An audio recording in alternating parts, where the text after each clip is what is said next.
Another new feature added to the locator in Blocks version 4 is the ability to use devices that have a built-in scanner to scan a QR code like the one shown over here.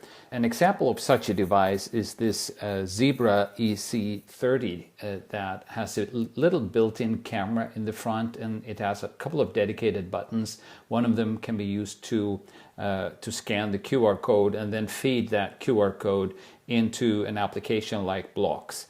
It comes with charger racks and all kinds of things that makes it suitable for use as lender units for audio guide applications and similar. To use that, you would need to place QR codes next to the objects that you want to use from the audio guide. Then you would check this checkbox here, and if you only want to use the RFID or QR code scanner capability to locate the spots, then you can also hide the numeric keypad.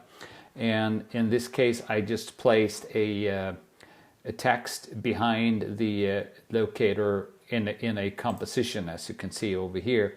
So you still need the locator even though it's not visible. Here on this spot is actually this block, and the locator is here, although you can't see it. But you don't need to see it because you're not supposed to interact with the numeric keypad. You're just supposed to use your device to scan the QR code that you have over here. Now if I would scan that QR code with the device, then you can see the display is immediately triggered, and the text that and the audio clip that goes with this display spot here is played on the mobile device here, represented by this extra browser window, but that would behave in the same way on a device like the Zebra device that I showed you earlier.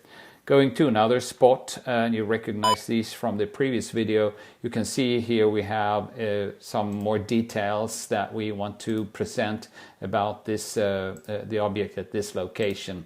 And then you just either you just close it to go back here, or you can just go ahead and scan something else, and then it will automatically switch over to that spot to show the content on at that location.